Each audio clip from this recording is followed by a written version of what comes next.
Hi guys, welcome back to the channel. Today we're going to discuss a very important topic and it's a very easy one, and the topic that I'm going to discuss today is basically what are the major threats that a brand or a company experiences in the market. Now this topic can be spread across various topics, so basically you can also put these threats among the brands that are already in the market, or for the brands that are thinking of entering a new market, brands that are performing segmentations. So these threats are valid in all those scenarios. So whenever you think about these threats that I'm going to discuss today, always imagine that these are applicable in multiple scenarios, and whether it's a new entrant or whether it's an existing brand, they always face these threats, right? And these threats directly hamper their performance, their profitability, sales, everything. So let's begin.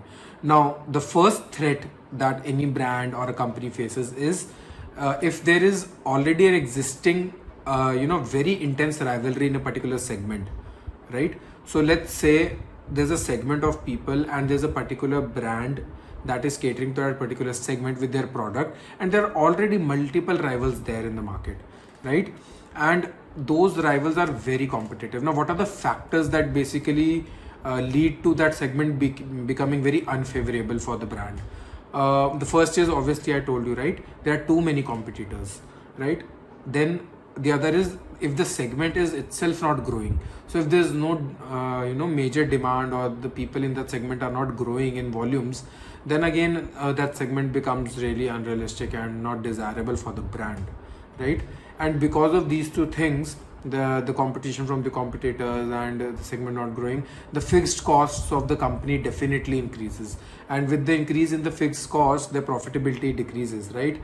Now this also means that exiting the particular segment of the market is very difficult. So the exit barrier is really high, right? Because of such high competition. So then again, the brands can't even exit properly if they want, or exit early if they want to minimize their losses, right?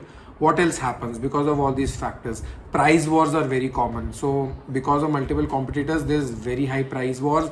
So the brands have to launch really good products at really cheap prices, right? Obviously in the end the customer benefits, right? But the brand suffers. What else? New products and new products have to be launched very frequently, more frequently than actually desired. So the R&D expenses are very high, plus a launch, advertisement, everything is very high. Even advertisement battles are there. So you have to be very smart with your marketing team and with your advertising, right? The biggest example of this is the mobile market, right? So there are multiple brands, especially in a country like India.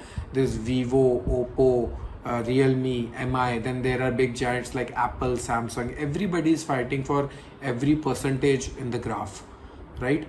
And you see that every month there is a new model coming from either of the brands. There is price war, like which is the most cheapest and giving the best value. So price wars are there. So mobile market is the mobile segment or the mobile industry is the biggest example of intense segment rivalry that I can give you. Second threat is the threat of a new entrant. Now this is obviously a threat, right? You're already there in the market. You have a particular percentage of loyal customers with you. You are also trying to cater to new customers and grabbing them within a particular segment. And then there is a new entrant that comes in and takes your place, right? Or takes your share in the market. So that it will always be a threat.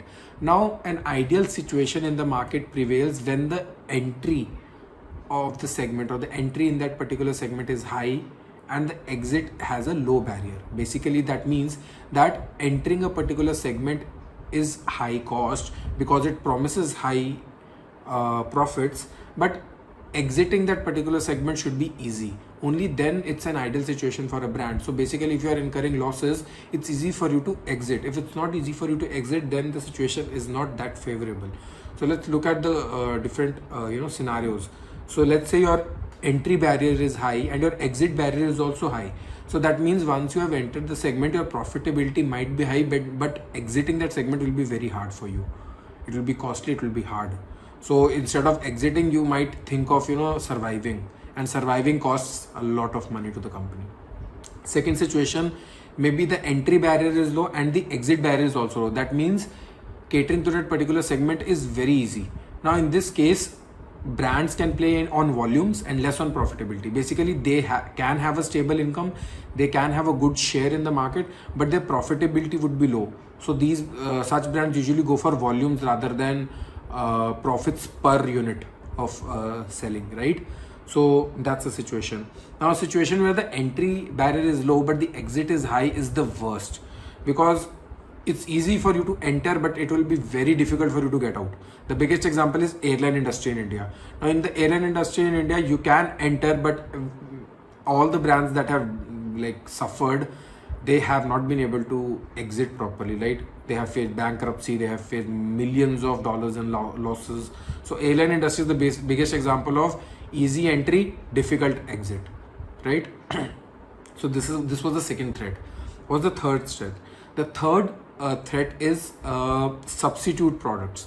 So if you and your competitor are already in the market, right, but the substitute, so your product substitute that your rival is offering provides much better value, right? At least perceived value is really high among the customers. Cost is low, cost to the customers, I mean, so the price is low, right? After sales services is high. So if all the conditions are better than your product, then obviously you're going to lose the market, right? It's a simple and straight. So because as a customer, evaluation of alternatives is definitely in our mind. People in India look at 10 products before spending their money. So if your product provides less functionality, less utilitarian and hedonic privileges over the other product, obviously they're going to switch. And when they switch, you lose money, you lose customer, you lose loyalty, and obviously you lose market share, right? That was the third threat. The fourth threat is if the buyers in the market have a very fast growing bargaining power. Now when I talk about buyers, there can be two situations where the customer is the buyer or the brand is the buyer who is buying from the supplier. Let's talk about the first situation where the customer is the buyer. Now if there are too many options in the market, definitely the customer will go for the lower priced one, right? And that is when the bargaining power of the customer increases. And because the bargaining power of the customer increases, brands have to really lower their prices, and that's when they lose money. And obviously no company wants that, right? They don't want to lose money. Obviously they cannot be a monopoly in the market, but they also don't want to be dictated by the customers and lose money on their products. So that's the situation. Another situation is if the company is itself a buyer from a supplier, right? In that situation, if the supplier has only you as the customer, obviously you'll have a bigger bargaining power, let's say for raw material, right? So you have the bigger bargaining power and you name the price and they have to give it to you. Conversely, I come to the fifth threat. If the suppliers have the bigger bargaining power, so that means the demand for the product is high, let's say, or the raw material is high, and there are only few suppliers in the market, then those suppliers will dictate the market. And those suppliers will, wrongfully maybe charge you high for the products. It's high, but you don't have any other option. That's why evaluation of alternatives is important.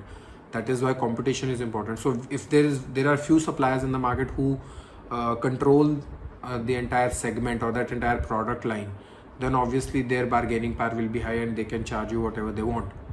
Not an ideal situation. So all the 5 situations that I told you are not the ideal situations for the brand who is already in the market or who wants to enter the new market. That's why during the segmentation, these factors are really important to consider, and only then the brands can decide then whether they want to enter the market or not, right? Do tell me in the comments how do you like this video. If there's any topic that you want me to discuss, please let me know, and do like, subscribe and share. Thank you. Please take care of yourself.